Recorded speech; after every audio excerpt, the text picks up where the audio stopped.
All right. Well, good evening. Hey, ladies and Hello gentlemen there. out there. How are you doing tonight, Christopher? Very well. How are you doing, Ron? I'm doing excellent on our inaugural show here.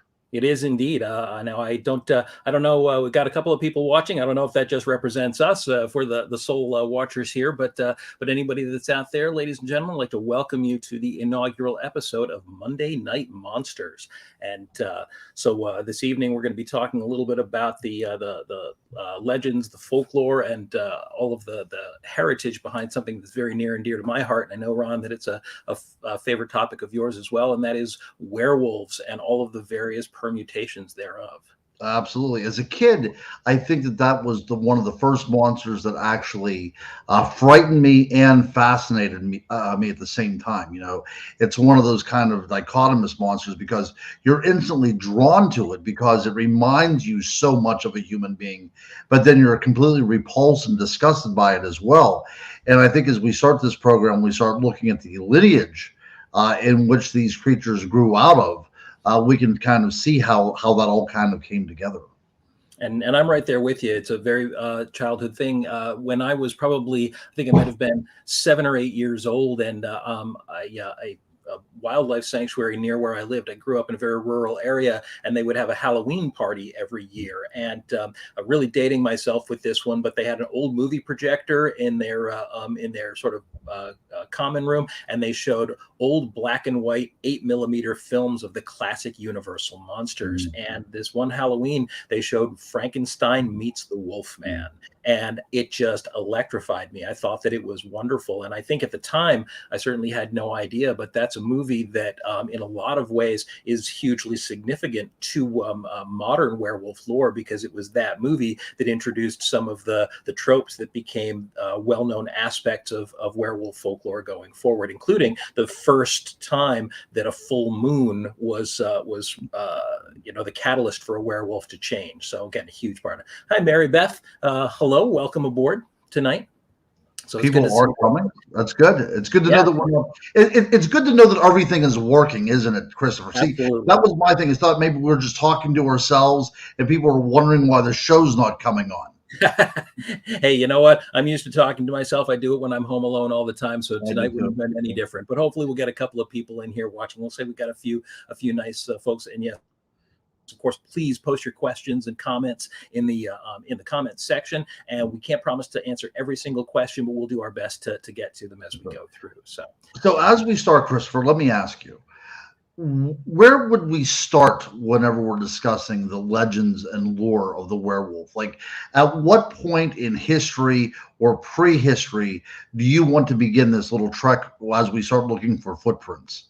Well, the real origins to me of the werewolf folklore go back to the absolute earliest prehistory of man. Some of the very first cave art going back 60,000 years, 40,000 years BC depict images. In fact, I've got some stuff up here, depict images such as human beings in the shape of animals. And we believe that this was some of the earliest form of magical belief, the idea of taking on the characteristics of animals in order to hunt more successfully. And so the idea of shape-shifting or taking on the form of animals has been with us probably since we had the ability to write or the ability to perceive that animals were more successful hunters than we were. Right.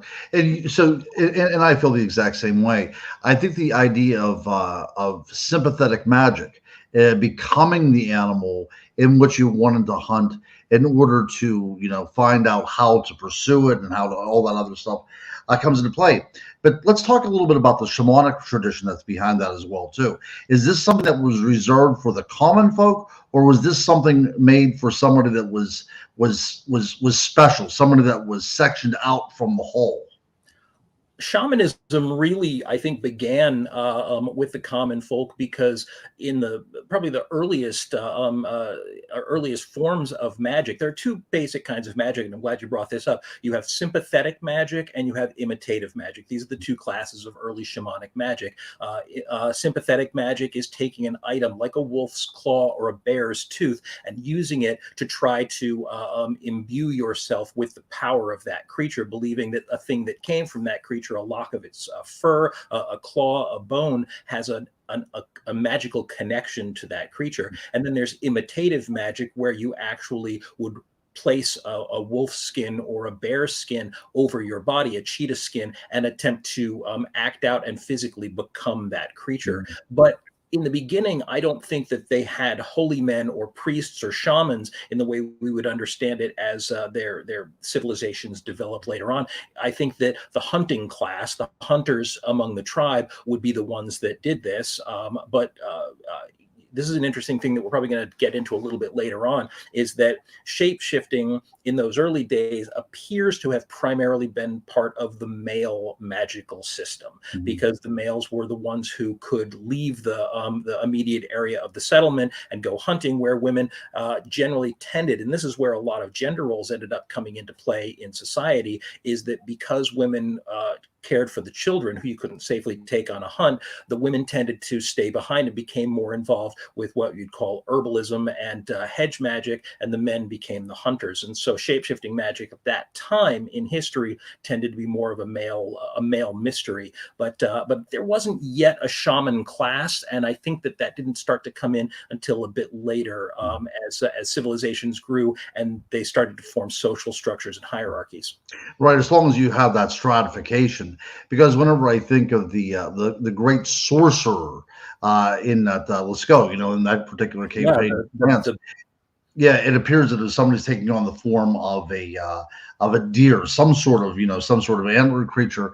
But like you suggested at the very beginning, and you even showed in those photographs, we have this tradition not only isolated to a small area of Europe. This is in North America. This is in China. This is in Africa. Right? This is something that is really part of who we are. And if we would go a little bit deeper, we can say that this is actually part of our collective unconscious as human beings.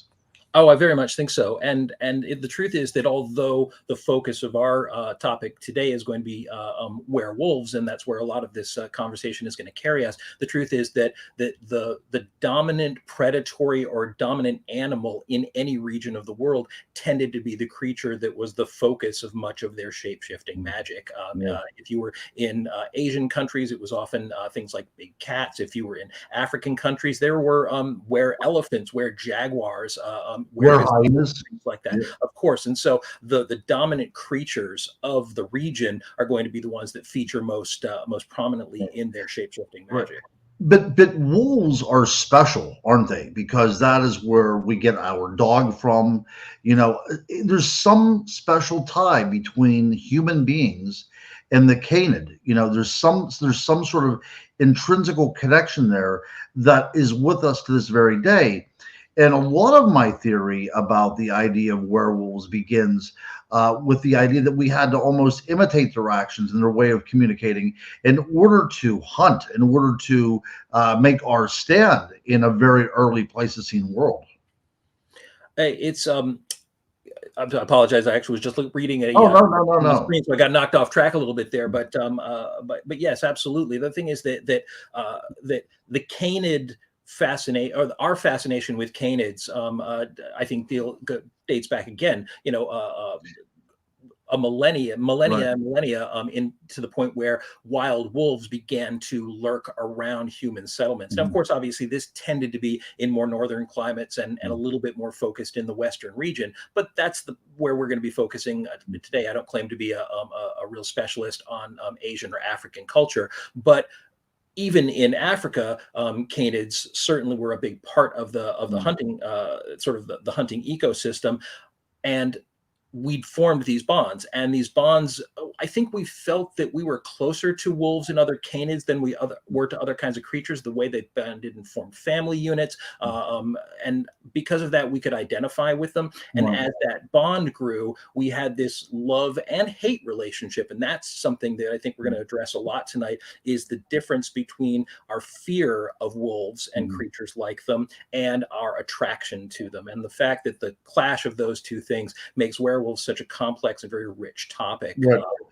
They're both the thing we fear most and the thing we most desire to be, and that's not always two different things. Often the thing we are most jealous of, we have a love-hate relationship with. See, and that's a great point as well, too, because the very wolf from which our dogs came from, they were also predatory on the human species as well, right? I mean, it was something to admire, but it was also something to fear, because you can imagine sitting around a campfire, and that glow is the only safety with everybody huddled around it. And then you hear that howl at night, that howl that kind of sends shivers down your spine, because you know that there is something out there that is working on some sort of intelligence, almost like you have, because it seems to be very cooperative hunting and a communicative hunting. But you know that there's something out there that can now prey upon you, right? You're not the apex predator at that point. And to be honest, although I think in human history we have tended to imagine ourselves to be the pinnacle of evolution, that makes us particularly antagonistic to any creature which we feel can prey upon us. We want to be the top of the food chain, but the truth is we've never truly been the top of the food chain. We've just managed to clear out a space where we don't let these apex predators into our spaces. The reason why in this country and in other parts of the world we've driven wolves to the point of near extinction is because the idea of a creature that can prey upon us is offensive to us as a species that likes to see ourselves as superior. That's right. But what I also think is fascinating is the primal both fear and absolute it's almost arousal that we get when we interact with or hear the howl of a wolf. The howl of a wolf to most people in the Western hemisphere is one of the most primal, the most basic evocations of wildness, and there are a lot of people. It's a very attractive notion to connect with wildness. It's something that in modern civilization, as we sort of closed ourselves in with steel and glass and the internet and roads and cars, we've lost our connection to the wild, and that's something that people have longed for and still do, and that's going to play in a lot to, I think, the spirituality of both the shamanism of 40,000 years ago and even some modern spirituality and shamanism that tends to surface today. Yeah, very good point. And as Chris says, as Jeff says, Chris said, you feel that there was a connection in learning to hunt in packs by watching wolves. Now, in my opinion, I certainly think that there has been. In a book that I wrote on werewolves called On Dogman, Tracking the Werewolf Through History, that was one of the points that I made in a very early chapter, that the idea of who we are as human beings came from imitating the animals around us and how they hunted necessarily, and also the idea of following around wolves to scavenge for prey as well too. But what are your feelings upon that? Do you think that we do have do we owe some sort of debt of gratitude, should we say, to wolves because of them? Have we learned to hunt by watching them? Jeff Hilton, you just asked a great question right along those lines. Do we think we felt that connection due to us learning to hunt in packs by watching them? And I think that maybe that is true. I think that, again, these early attempts at shape shifting, humans, every species on Earth has a gift. Every species on Earth has something that it's known for, some special power. And humans' power, and one of the things that does make us an extraordinary species, is the ability to imagine things. And that's something that, as far as we can tell, doesn't really seem to exist outside of humans in the animal kingdom. And we were able to imagine ourselves in the form of a wolf, in the form of a jaguar. And so by putting these skins over our bodies, fashioning claws from bone or metal, dancing, and in many cases in shamanic tradition, consuming things like mushrooms or roots or plants that had hallucinogenic properties, you literally became these animals, and you would imitate them. And by imitating them, you could take on the abilities that you didn't have in your ordinary waking daylight life, and basically become a wolf, hunt in packs, howl, run, use your senses to a degree that seemed impossible in an ordinary human. And so I think not only did we learn to hunt this way, but I also think that we became better hunters by imitating these predatory creatures. And we certainly became better warriors, as you're pointing out as well, too. Absolutely. That idea. So as we go from the shamanic tradition, as we come from a hunter-gatherer tradition, and then we start putting up walls and we start separating ourselves, and all of a sudden nature becomes the other rather than us being a part of it. Why does the werewolf still follow us? Why is it still there? Why do those howls still mean something to us, even though we have barricaded ourselves from that world? I don't think we've ever given up the idea that we have a wildness within us. And you can find cults that date back to Greek and Roman times that still, even, as cities were growing up around them, they had, we think about, Roman and Greek civilization as being so distant from us. But in many ways, they created the standard of civilization that we still live by today. They created the first roads, the first aqueducts, apartment buildings, and things like that. They had holidays, they had calendars, all these things that we still maintain to this day. We even use their numeric systems. But even those people held on to this concept of wildness as something that you didn't want to lose. And on Mount Lycaon in Greece, tens of thousands of years ago, there was a cult. And something that people don't always realize in mythology is that the word Zeus, as the king of the ancient Greek gods, was not a single entity. Zeus didn't mean one guy. Zeus meant God. It meant God much the same way as when we say God. God isn't the name of the deity, it's a description of what that deity is. And there were various forms of Zeus depending on the region, depending on the concept or the spirituality of this group.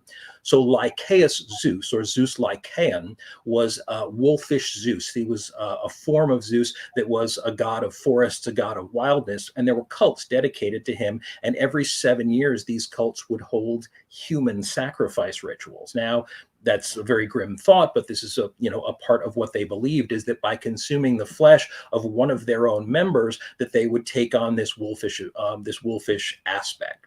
And in doing so, according to old legend, some members of the congregation would transform into wolves and become wolves for the next 7 years, only being able to return to human form at the next gathering of the cult 7 years later. And by this cycle, they believed that every 7 years or so, they could be restored to their human form and kind of return to their lives. And this cult, it grew into a lot of different myths. In fact, the name Lycaeus or Lycaon has been transformed into another old Greek myth, which gives us the name lycanthropy. Lycanthropy being the medical term that is used to describe werewolfism. So we actually refer to werewolves as lycanthropes because of King Lycaon. The King Lycaon myth suggests that 30 or 40,000 years ago, there was an ancient Greek king called Lycaon, and Lycaon, as often the gods walked among men back then, invited Zeus to have dinner with him. And so he gathered all of his noble friends, and he had the god Zeus there. But Lycaon didn't necessarily believe that Zeus was as powerful as he was cracked up to be. He thought, if you're a god, you know everything. And so Lycaon, who was supposedly already a very evil man, had his own son killed and cooked and served him at that dinner. Now, the moment that Zeus took a look at this, he knew that this was a human being. He immediately realized this, and he told King Lycaon that this dreadful act of cruelty proves that you're no better than a wolf. And so he cursed Lycaon and all of his children to take the form of wolves, and then restored Lycaon's son who'd been murdered back to life, but cursed the rest of them. They say that that's the origin of lycanthropy. So that was a point at which civilization was already growing up, and we already had these enormously complicated myths to describe the sort of I probably should have brought this up. Sorry, folks, this is our first broadcast, and I'm just getting used to some of our systems here. But here's a wonderful painting from the 15th century of Zeus transforming King Lycaon into a wolf. Right. So what's interesting about this story, too, from a sociological point of view, is that also shows the usurpation of a civilized world over the use of human sacrifice, something that was very common, as we had talked about at the very beginning of this, now was seen as something that was disgusting and something that the gods resented rather than wanted. So we can see as we go along how culture will influence past stories. So now something that was a part of a ritual involving human sacrifices to the wolf god, if you will, now is seen something something to be something that's so bestial that it's not worthy part of our human civilization anymore.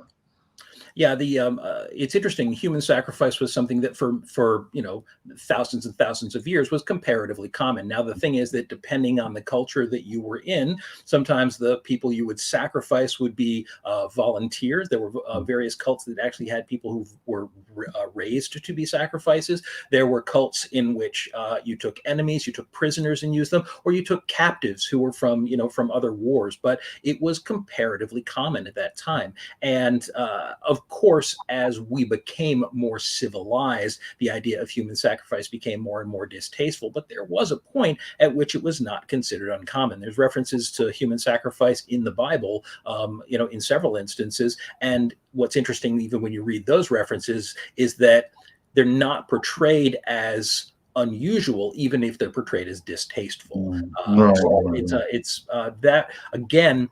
Our belief that we were rising above the idea of eating the flesh of another human being, because we've always told ourselves that, again, we are better than or greater than animals. And by the way, just to make it really clear, since we're talking about it, obviously nobody here is suggesting human sacrifice is a good thing. We think today, I'm saying pretty confident we could say that human sacrifice is neither a good thing nor a healthy thing, but only trying to for sure. That there was a point in human history where to us it wasn't considered particularly unusual or even particularly distasteful, and that as civilization grew, it was a slow transfer to come to the point that killing and especially consuming another human being was somehow against the nature of man, the better nature of man.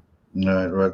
And the consumption of human beings, even in funeral rituals, lasted up in some cases the 1920s, 1930s in some parts of the world. Oh, there absolutely are still places where, or not places, but circumstances where some form of consuming either the body of an enemy or of a loved one or something like that is a way to take their spirit into you. And there's in vampire folklore, and this is something we're not going to get too deep into tonight, but in vampire folklore, even here in New England, as recently as the late 1800s, we had people who would burn the corpses of suspected vampires, and if they felt that they were infected, by ingesting the ashes of the deceased person, it was believed to act almost like an inoculation against the vampire curse. And while that's a very different subject, it certainly suggests that in a very late period of history here, even in America, that some form of consuming the ashes of the dead was not considered completely crazy. I mean, obviously there are plenty of people who thought it was crazy even back then,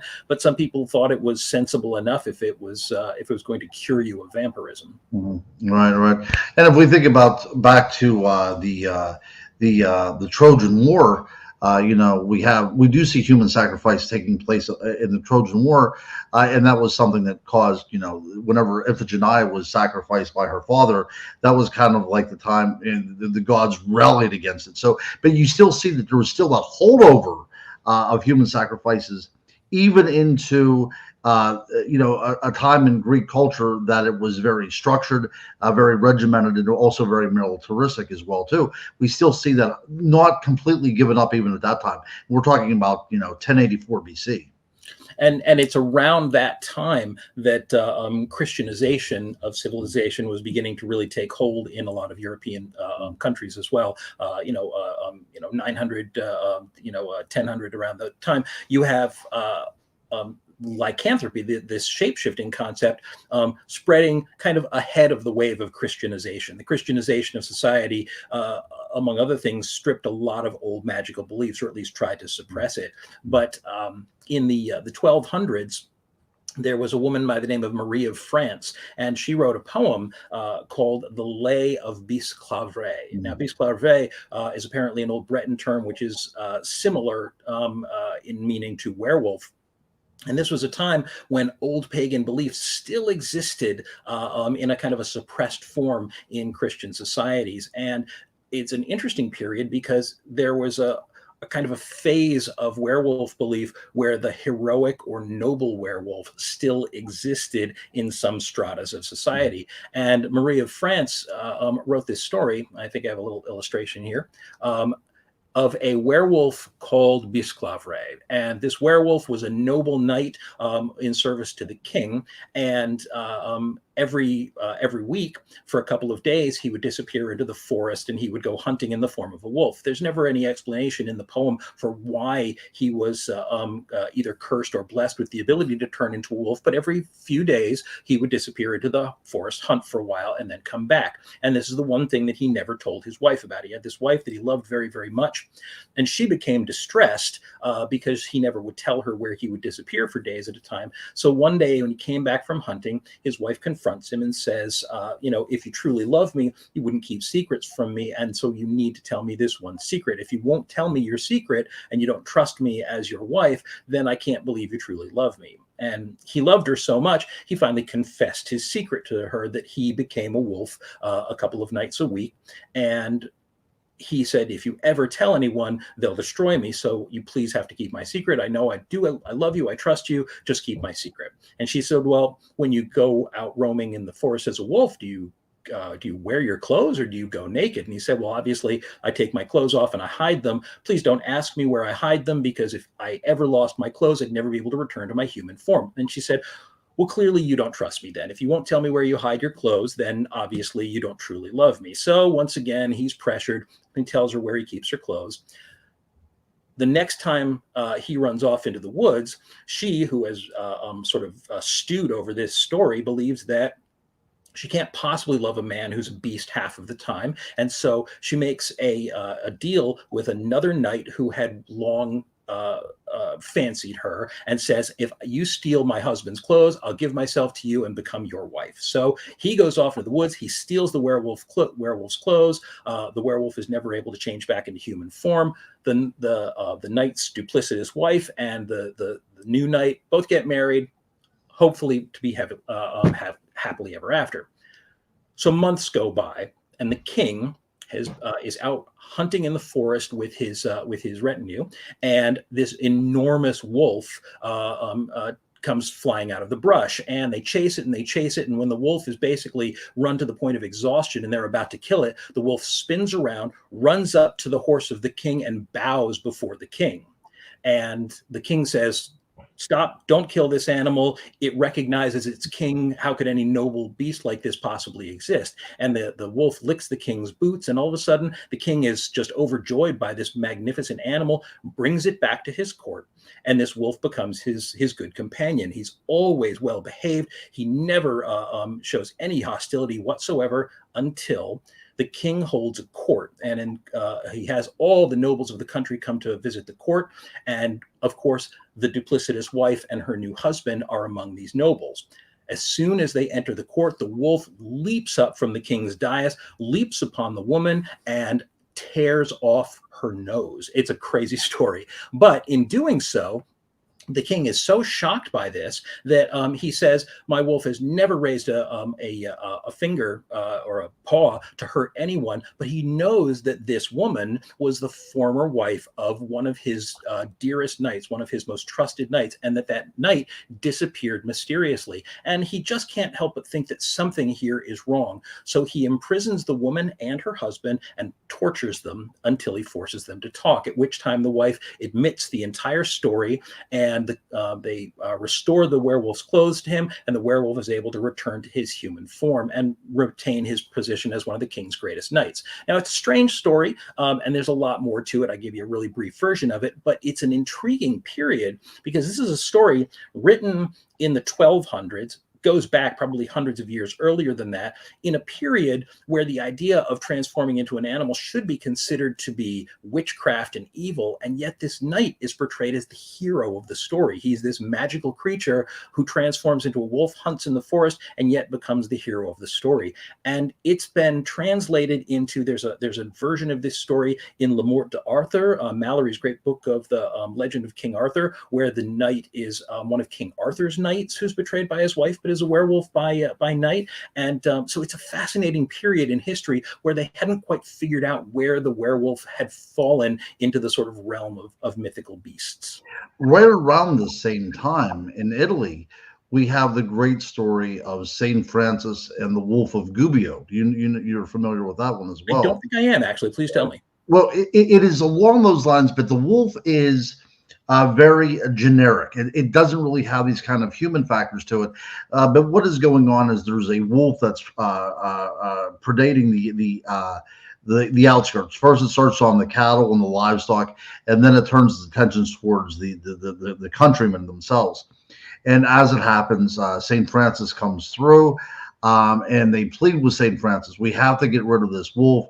They start comparing it to, some sort of demonic plague going on. And Francis says, hold on a second, I will speak to the wolf. So the wolf comes to him, recognizes that he is indeed a holy man, bows to him the same way that the knight did as well too to the king. And they embrace each other.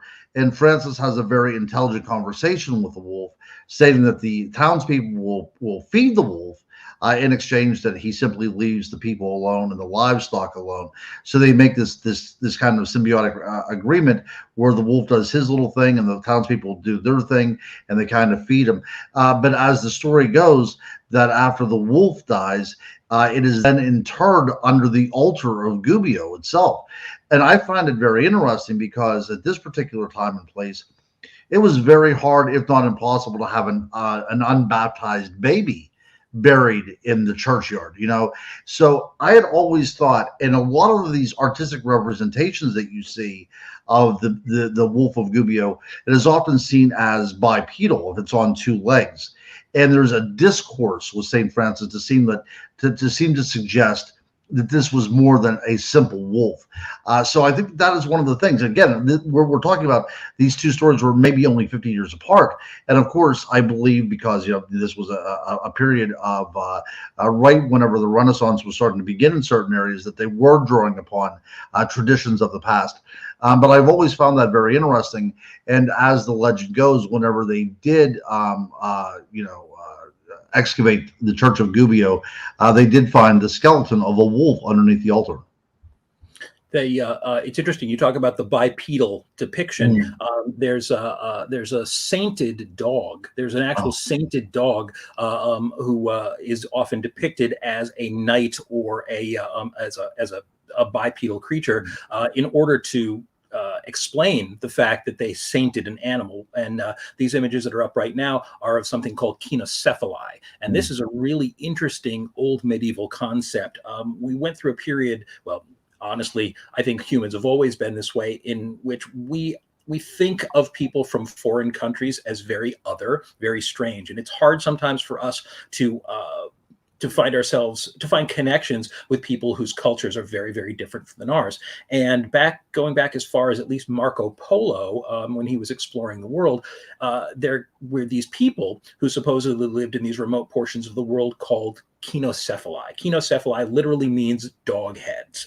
And people have suggested, anthropologists have suggested that that simply means that these people lived in a bestial way, that they were so uncivilized to seem beast-like to travelers. But every time they've been depicted in medieval folklore, they're always literally depicted as men with the heads of wolves or dogs. And interestingly enough, in this image that I have up on screen right now, the image it's on the right with these two sainted beings, the wolf-headed creature is Saint Christopher. And the story of Saint Christopher is goes back obviously thousands of years, but the belief that Saint Christopher was one of these kenocephali, that he was a man who lived as a beast, and that when of course we know in the Christian legend of Saint Christopher that he bore the Christ child on his shoulders to walk him across a river, and that in doing so that he obtained sainthood. But there's an older version of this legend that believes that Saint Christopher was this savage bestial creature, and that when he encountered the Christ child, that the grace of Christ brought him out of his bestial nature and returned him to his human form. And the Catholic Church has actually banned any depictions of Saint Christopher in this beast-like form, but you can find these old icons like the one that in the image here, and there's actually quite a few of them that depict Saint Christopher as a wolf-headed man. So it's fascinating. Yeah. Absolutely. The Eastern Orthodox Church actually took hold of that, and that's what we get all these great icons for. But I'll tell you what, in the Latin tradition, they did not completely remove the idea that Christopher was some sort of animal, because in the Latin tradition, he was also a giant, Yes. and we have all these connotations with a giant as well, too. So whatever the case may be, he was somebody that was outside of the realm of graced humanity, what it is. So the encounter with it, with the Christ child, the person, again, Jeff Hilton asked this great question. I think that we might be hitting pretty close to home on this one. Could the wolf have been a betrayal of the church itself? And I think in many ways you can see that as it's depicted. Especially in marginalia and things of that nature, that there's a predatory type of scourge out there that's loose, and oftentimes the Pope was depicted as being a fox or what have you. But I think there is something to be said about that as well, that this might be a very unique way, especially as the idea is starting to foment about the idea of the church that is seen as some sort of ravenous animal out there among the townsfolk that are pillaging it. And it takes a very holy man to come about and kind of keep that at bay. What is your feelings about that? I think it actually depended on what side of the fence you fell on, because right. Because obviously in the Christianization of Europe, the Christians frequently depicted the devil and his minions in wolfish ways, and that's something that's going to come up in a story we'll tell in a little while that I'm kind of looking forward to. But so yes, I think that the pagan early Europeans probably saw the church in a very, very savage and predatory way. I don't know if they would necessarily have thought to depict the church in a wolfish way. Maybe because those cultures still had more respect for wild beasts than the Christian side did. But certainly, it's a fascinating idea, and I think that the idea of depicting the wolf in general as the other and as the encroaching force, the darkness basically encroaching upon your world, is very, very common. So it's not unreasonable to think that that may have been the case. I was going to talk about a little bit the fact that about the time of the Christianization of Europe, slowly within the Viking culture, that we have a shapeshifter that's a very, very big part. Now, I think almost everybody has heard of berserkers. Berserker literally means bare-shirted. These warriors among the Viking cultures, talking about around 800, 900 AD, who would wear animal skins to go into battle. They would paint their faces, and they would take on the ferocity. And these berserkers, these enormous men, supposedly some of the greatest warriors in Viking culture. But there were others called ulfsarks or Ulfhednar. Ulfsark meaning wolf's shirt, Ulfhednar meaning wolf skins, and they were the same. They were very much warriors. They tended obviously not to be the huge, massive hulking warriors as the berserkers were, but the more clever, the more insidious, the faster, the sleeker, and they would wear these wolf skins to carry them into battle. And so the wolf, of course, remains a huge part of old Viking and Norse mythology. And again, you have this era of the transition of a wolf from a noble or desirable creature to becoming villainous. Obviously, if you were a Christian monk in Ireland or in England, and these wolf and bear-skinned warriors were bearing down on you, pardon the pun, you'd consider them pretty darn evil. And so from the Christian perspective, the ravening wolves and bears of the North were a terrifying image. Right, and they were also called the drinkers of blood as well in a lot of the contemporary accounts. So you can see what extremes that they would go to, and the idea. Now that's something that we're going to get into pretty soon as well too. But the idea of having some sort of piece or some sort of material from the animal is very important.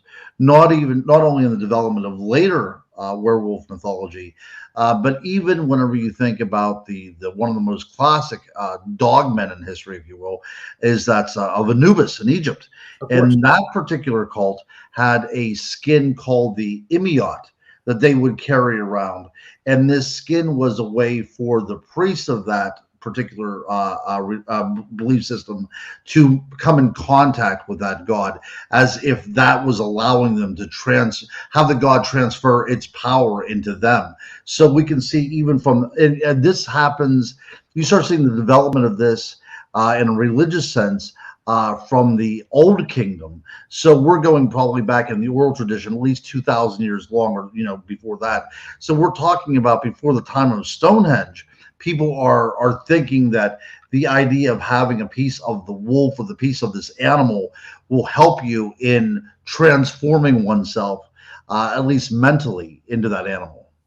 It's funny that these two schools of magic, the imitative and sympathetic magic, do date back to the very, very earliest origins of sort of thinking mankind, sentient mankind. But they have carried with us, not just through the Egyptian cultures and the Hittites, the Mesopotamians, the Greeks, the Romans, into the Celtic cultures, but they've carried us right through to today. We still actually have these ideas that a physical connection to something holds power. I mean, the truth is that as ridiculous as it sounds, this is why something like an autograph or a piece of memorabilia, when something, an old place that you loved is destroyed and you want to take home a stone from it, or you get an autograph from a celebrity, these things that connect us to them make us feel empowered. And so that concept of sympathetic magic, the connection between a physical item and its origin, is as powerful to us today as it was 5,000 years ago.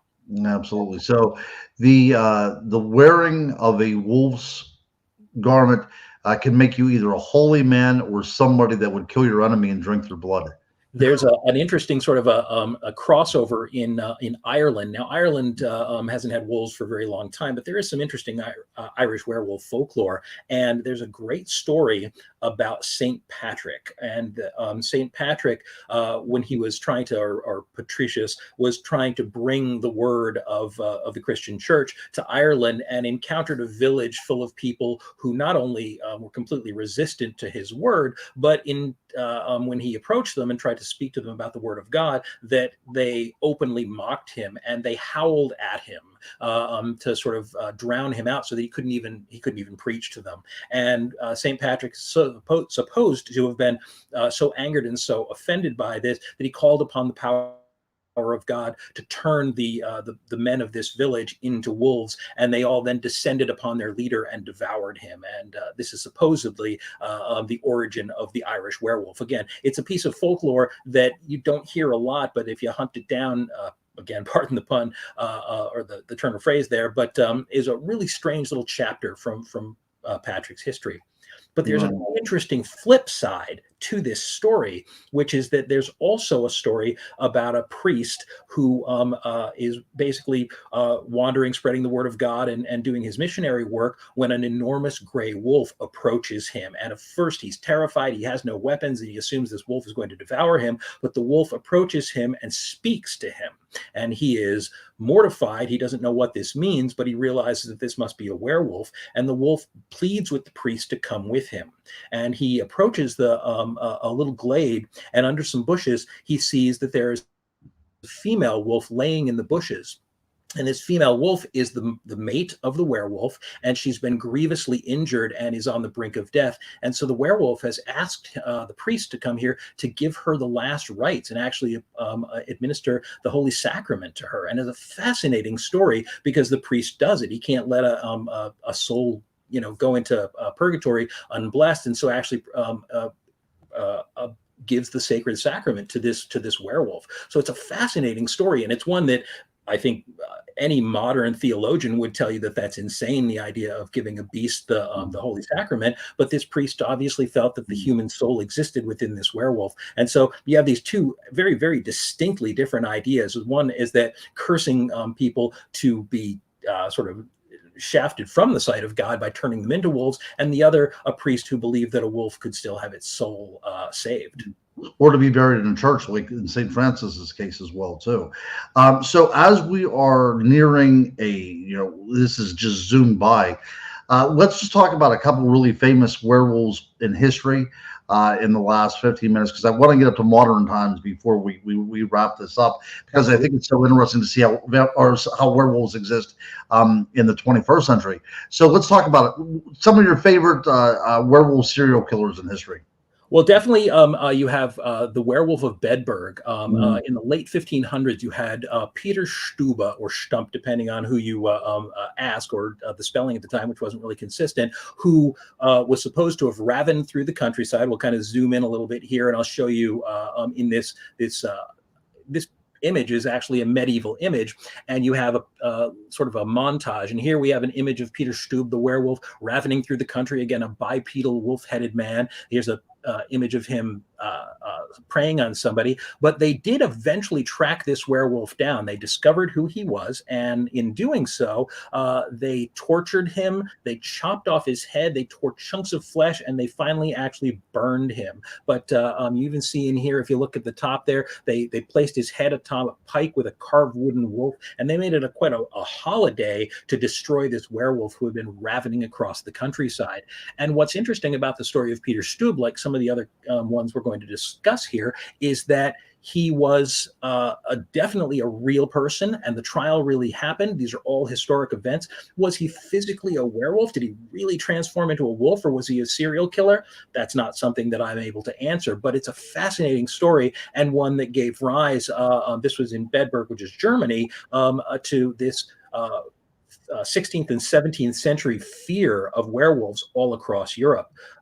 Now, another in France in the early 1600s, around 1603 or so, was a young boy by the name of Jean Grenier. I'm sorry, I don't speak French, but his story was intriguing because he claimed he was only 13 years old. He was a very, very sort of a poor, destitute young man, probably orphaned at that point. But he claimed that in the woods he met a man that he called the forest master, or the master of the forest, who gave him a wolf's skin and transformed him into a wolf. But the forest master, who is probably sort of an analog of the devil, would also take on the form of the wolf. So this enormous adult wolf and this young adolescent wolf ravaged the countryside, devouring people. But the strange thing about Jean Grenier's story is that he's the one who told everyone he was a werewolf. He approached shepherds in the field, usually young girls, and said, "I'm a werewolf. I'm the one who's been devouring the sheep and devouring the people who've disappeared from the village. And if you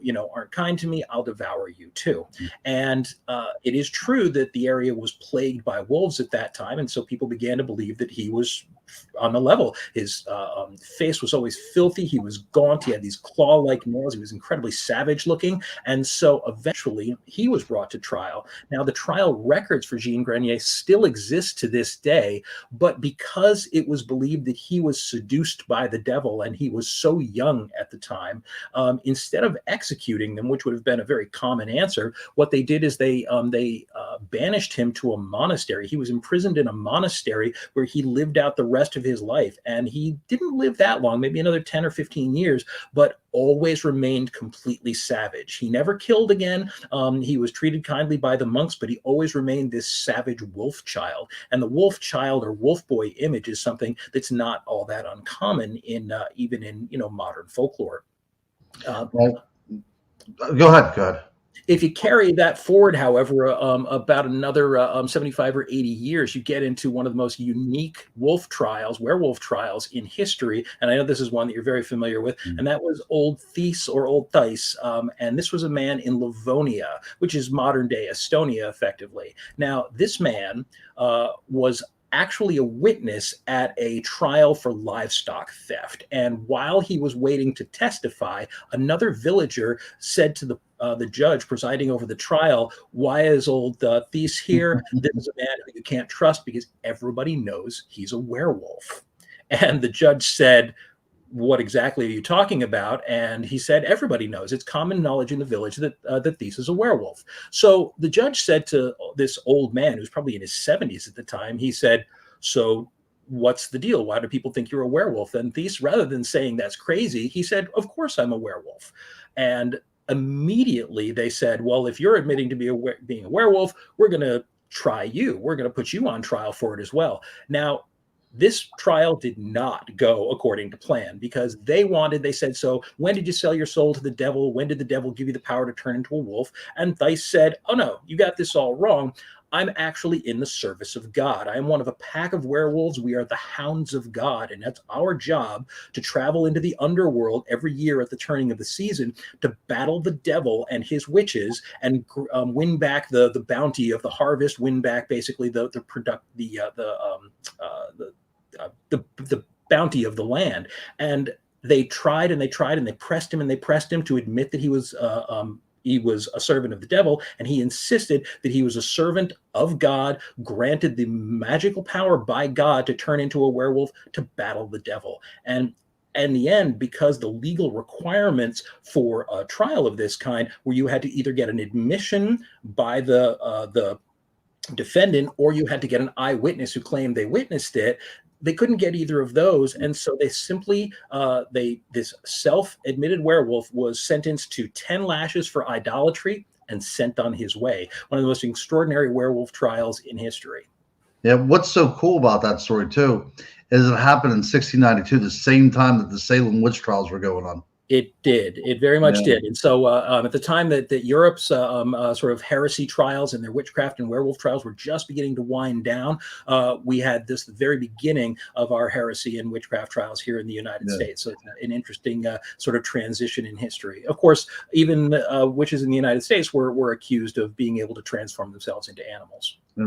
So why do you think that we don't have as much of a tradition of werewolves in America? I mean, we have the idea of the dog man that's been whispered about, and we have the idea of the Beast of Bray Road, which is kind of a new kid on the block. So what is your feelings about that? Even indigenous cultures have the idea of tutelary spirits protecting certain areas, but these are protective spirits. Do you think the reason why we don't have such a tradition is because, the wolves didn't play such a vital part in the New World as it did in the Old World? I think it's very much the fact that about the time that we were colonizing, the Europeans were colonizing America, that the werewolf superstition was already beginning to die out in Europe. And so we didn't necessarily bring that with us, although obviously we were still pretty hot on the trail of witches by the time we got here. The werewolf fervor that had once existed among European populace had dwindled quite a lot. And I think it was what we would call the dawn of the age of reason. It may not have seemed that way the way we behaved when we got here, but it was the dawn of the age of reason. And we believed that we were capable, and we did our best to subjugate nature when we got here. And we basically we beat back what we consider to be the savages.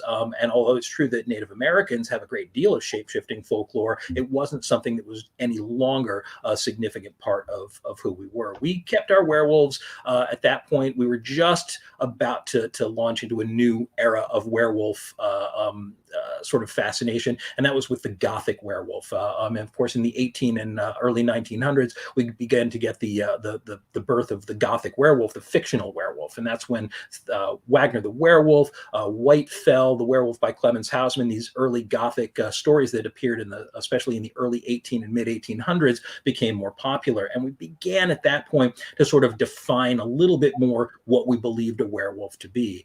The Hellhound of West Virginia, very old tale dating back to the first settlers in the area. Now, I don't know that specific one, but Jeff, I'm going to look that up and see if we can get a little. Now, I don't know, Ron, if you know anything about the Hellhound of West Virginia. Well, because we have such a limited show, because a werewolf show, this could go on for hours, and we could do a 2-hour show easily. Yes.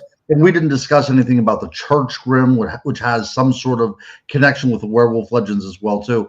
But the Hellhound is kind of like what we would find over in the European folklore. That this is something that's haunting the wastelands, and it is definitely an opponent to the civilized world, kind of like what you had there with the two werewolves that attacked the churches, in that famous story. But again, we would go on to that, and then we would miss getting up to the 21st century, where we need to end at the 21st century, because the show has to go full circle, my friend. Absolutely. Well, I have to say that in the 20th century, we had the dawn of cinema, and that's when the werewolf kind of reintroduced itself to the modern world. We had some of the earliest werewolf movies in the 1930s and the 1940s and the 50s, such as The Wolf Man with Claude Rains, Lon Chaney Jr., and this was the story that essentially changed our perception of werewolves forever. Now, prior to the dawn of the cinematic werewolf, we had werewolves who were changed by magic, who were changed by pacts with the devil, Faustian pacts. They were cursed by being born at the wrong time of the year, drinking water out of a wolf's footprint. The folklore of werewolves was complicated, and it was all over the place. But a German writer of all things, named Kurt Siodmak in 1931 or 1941, I apologize, wrote the script for The Wolf Man. And The Wolf Man gave us some of the very first glimpses into things like silver as a way to destroy a werewolf. Now, silver and the full moon don't necessarily have a big part in real werewolf folklore, with one small exception. In the story, which we didn't get into tonight, but The Beast of Gévaudan, a French werewolf story from the 1770s or so, it was said in some folklore, and we don't know if there's any truth to this, that the man who eventually shot this beast, which had savaged the country for 3 years, was felled by a silver button. He pulled a silver button off his jacket, stuffed it into his musket, and he finally felled this beast, which seemed unkillable. And that little presence of silver may have influenced Kurt Siodmak with the idea that silver was the way to kill a werewolf. And a few years later, when the film Frankenstein Meets the Wolf Man premiered, they changed that and actually made the full moon responsible for the werewolf's transformation. Now, in the original movie, The Wolf Man, there's a little poem which they claim is an ancient piece of folklore, but it's not. It was written by Siodmak. Even a man who's pure in heart and says his prayers by night may become a wolf when the wolfsbane blooms and the autumn moon is bright. Several years later, they made Frankenstein Meets the Wolfman, and they needed a better system for giving the werewolf a reason to change. So they changed that very slightly and made it even a man who's pure in heart and says his prayers by night may become a wolf when the wolfsbane blooms and the moon is full and bright. And that small change changed werewolf folklore forever. And since that time, we've believed that the full moon is responsible for a werewolf's transformation. And Kurt Siodmak himself said that the reason that he liked the full moon is because the full silver moon seemed to connect to silver, this metal that was the werewolf's both strength and weakness. So fascinating to think that this little bit of folklore has grown into sort of the heart of the werewolf belief. Being bitten by a werewolf never had anything to do with it. But no, it's the werewolf folklore folklore has evolved, but it's kind of settled in, and we all feel like we know exactly what a werewolf is now. Mhm. Now, there's one great story, of course, Little Red Riding Hood, which has been interpreted in movie after movie, and that's a story that goes back several hundred years, which is in its at its core a werewolf story. And werewolf stories have evolved and continue to evolve. And something that's happened in more recent years, and this is something that I love, is some recent films that actually bring werewolves back to their folklore roots. And so, two very recent films that I can recommend if you are a fan, if you're looking for this kind of thing, would be the animated film Wolfwalkers, which is set in Ireland during the time of Oliver Cromwell's rule, and concerns a pagan tribe of wolf shapeshifters trying to survive as the Christianization and the destruction of their forest happens. It's a magnificent animated film. It's literally a visual work of art, one I highly recommend. And then just a month or so ago, a film called Cursed, set in France in the 1800s, which also uses some really classic old folklore about magic. It does bring silver into the mix, but it's a fascinating story. Unfortunately, not doing terribly well in theaters. People don't love period pieces so much these days, but those are two excellent folkloric interpretations of the werewolf that I can highly recommend if you're in the mood for that kind of thing, especially as we get into March here and St. Patrick's Day is coming on. I certainly recommend Wolfwalkers. This blew by, my friend. It did. That was a fast hour. We blew through a lot of subjects, folks. I'm sorry we didn't get to answer more questions. We'll get better at that as time goes on. I hope you guys enjoyed some of the things we spoke about tonight. I did too. I hope they enjoyed themselves. Yeah, absolutely. And it looks like we have a good handful of people who've been watching us this evening. Of course, this will be available on YouTube a little bit later this evening. So, folks, want to thank you so much for joining us tonight. Ron, thank you for being an awesome co-host and bouncing off these ideas. And before we go, if you want to put up any information about how people can track down your books, I'm going to run a quick banner here. If anybody's interested, I tend to write about monsters and folklore through my website, which is ghostboypress.com. If anybody's interested, I didn't do any of that fun stuff, so you just have to write it down. Just look up Ron Murphy on Amazon. That's all I ask you. Fair enough. And ladies and gentlemen, with that, I want to thank you again so much for joining us tonight. You're awesome. And hopefully we'll see you next week when we will be discussing yet another great monster from history.